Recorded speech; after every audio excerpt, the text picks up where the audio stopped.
అనకాపల్లి జిల్లా నర్సీపట్నంలో speaker అయ్యన్నపై YCP నేత సంచలన వ్యాఖ్యలు చేశారు.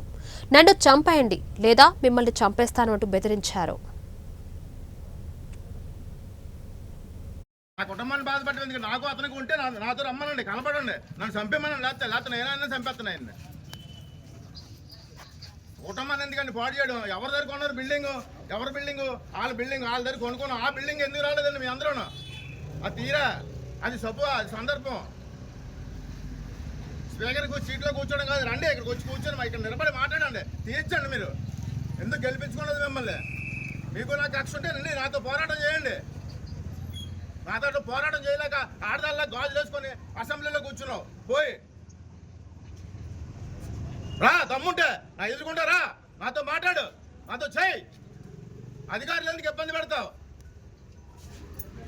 నా కుటుంబాన్ని రోడ్డుకు రావడానికి చూస్తున్నావు. ఇలా ఉండిపోవు, నువ్వు చిరస్థాయికి ఉండిపోవు.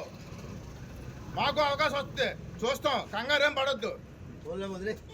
వదిలేయడం కాదు, ఎలాగో చేస్తామండి.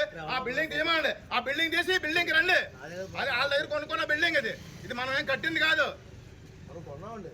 మనం కొనుక్కున్నాం. ఆ బిల్డింగ్ జోలికి వెళ్ళమని సిద్ధటి అధికారులు రూల్ ఉంది. సరే, ఆ రూల్ ప్రకారం తీయండి. ఆ బిల్డింగ్ తీసిన తర్వాత ఆ బిల్డింగ్ రండి, తీసుకోండి. మేము కాదను. అయిపోయింది నీకు. అప్పుడే 70 చిల్లర వచ్చింది. అయ్యని పత్రు ఎక్కడున్నావు చూడు, కంగారం లేదు, వదిలిపెట్టే పని లేదు నిన్ను. అది మాత్రం గ్యారంటీ. ఉండండి మీరు. పక్క చేయించాలి కదా ఆయనకి, పక్క కూడా చేయించమనండి. పక్కదే ఆలు అమ్మితే మీరు కొనుక్కున్నారు ఆ రోజు. ఈ రోజు నా కుటుంబం కాబట్టి, నా అన్నదమ్ముడు కాబట్టి మీరు తీస్తున్నారు. వాళ్ళు రమ్మనండి, నా ఆస్తుల మీదకి రమ్మనండి, నా జోలికి రమ్మనండి, చంపేమని లేస్తేనే. ప్రజలకి మంచి చేసేస్తారు అనుకున్నారు. ఇదేనా చంద్రబాబు నాయుడు రాజకీయం? ఇదేనా పవన్ కళ్యాణ్ రాజకీయం? మీ అందరూ కలిసి ప్రజల్ని పాడు చేయడానికైనా వచ్చారు అధికారంలోకి.